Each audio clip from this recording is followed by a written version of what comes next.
sa inyong lahat mula dito sa Lasak City. At ito na nga mga karagrag, ang mga latest kaganapan, pinagchichismisan na trending na pinag-uusapan ngayon ng mga active na mga chismosot, mga chismosa sa social media na kung saan kita nyo na rin naman sa ating menopausal destruction look.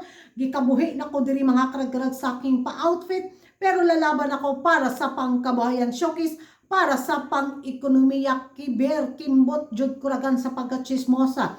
At ito na mga karagaraga, mga latest na usapan ngayon na kung saan trending ang pambato ng Miss Universe pero kasi nga sa pa-style na ginawa niya kay Chelsea Manalo.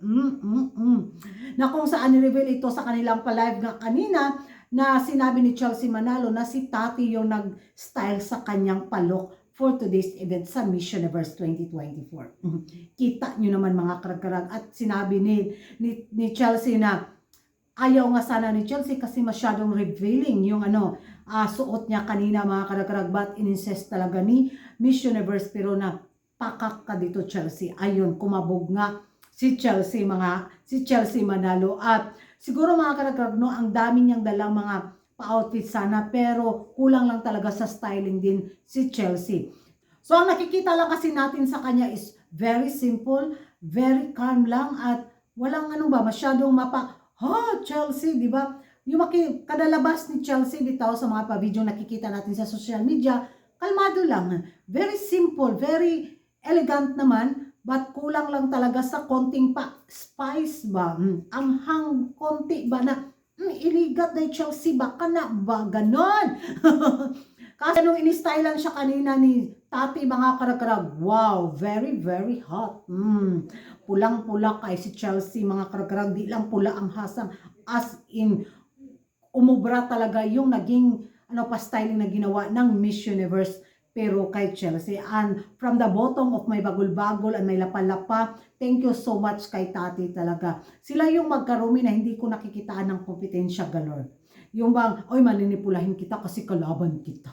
Lagot ka sa akin, di ba? Sila nanaig pa rin yung sisterhood sa kanila na, oy, kahit sa kabila ng kompetensya na to, yun, tulungan system galore sila. At isa ito sa nagpapabilib sa akin na kung manalo man ang pambato ng pero kiber sa akin, deserve na deserve niya mga karag-karag.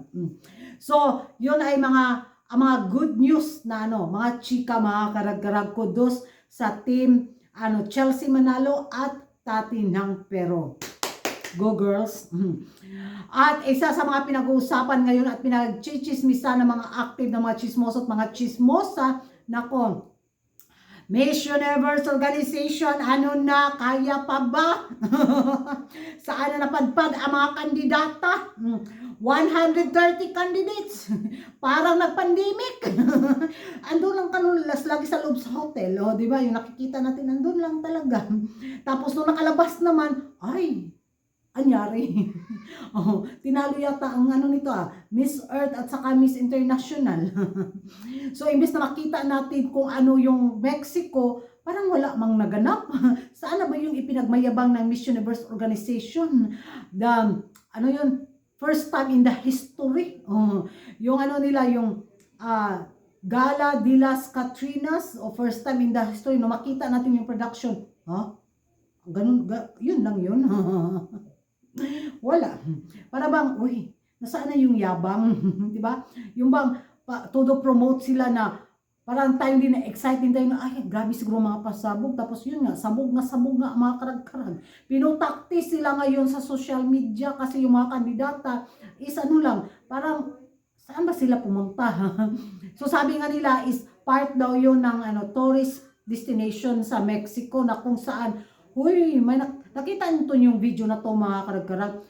Very uncomfortable kaayo ang mga kandidata sa napuntahan nila. Yung napapicture bitaw ang isa sa mga fans siguro nito na kung saan parang yung mga kandidata ba na ay ano ba to? Yung ganun yung eksena.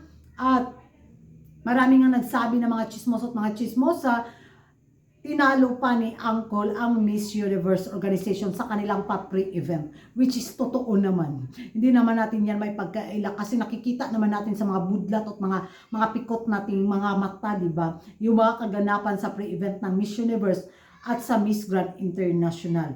Kasi yung hype din kasi ng Miss Universe noon na hindi pa nagsimula yung Miss Universe, parang nakaka-excite na, ay, wow, parang anong hinanda nito, anong preparation. Tapos yung makita natin ngayon na, ha? Ha? Malapit na ang November 16. Ano pa makita namin? Walay. Yabang pa more. Hindi kinaya. Siguro kasi 130 candidates, di ba? So, isa-isa may chaperon yan. Tapos, kung gagala sila sa mga ibang destinasyon, sa mga ibang lugar, naku, laking gastos yung gagawin nila. Wala na. Nga. So, isa din sa mga pinagchichismisan, mga karag-karag. Dito nga sa 12 candidates lang yata yung napili para mag-tour. Grabe yung 12 candidates lang yung pinili nila para mag-tour sa Mexico. At yung iba ay siguro parang hinati-hati yung mga kandidata kasi hindi naman talaga mabulto lahat, di ba? Kasi ang dami ng 130 candidates, di ba? Siguro 12 yung una, tapos yung iba mga kandidata may mga pa-event din sila or activities na gagawin. Yung iba ding grupo, meron din. Parang ganun yata yung pagkakaintindi ko. Pero swerte yung mga ibang, yung 12 candidates na napili para mag-tour, di ba? Kaysa doon sa mga may gagawin pa activities na sa loob lang ng hotel. Photoshoot, di ba? So, hindi man lang nila na-explore ang Mexico. Yan ay sa sariling ko lang ha. Opinion mga karag-karag. Ewan ko sa inyo kung magkapareho tayo. At so, yan na mga karag-karag. Mga latest kaganapan at chismis ngayon na pinag-uusapan na i-share ko lang din sa inyo. Baka hindi kayo updated din dahil sa sobrang kabisihan din niyo sa inyong pangkabuhayan showcase. Nako, ano yung masasabi nyo mga karag-karag dito nga sa banding ni Miss Universe Pero at ni Chelsea Manalo? At ano yung masasabi nyo mga karag-karag sa mga video na nakita nyo ngayon sa kaganapan sa mga kandidata sa kanilang pre-event sa Mexico. Mag-ingay tayo sa comment section at kung hindi ka pa nakapag-subscribe sa YouTube channel ko, don't forget to like and subscribe ko Ragan Karag, ang babaeng lagi na karag-karag. And see you in my next vlog. Bye-bye!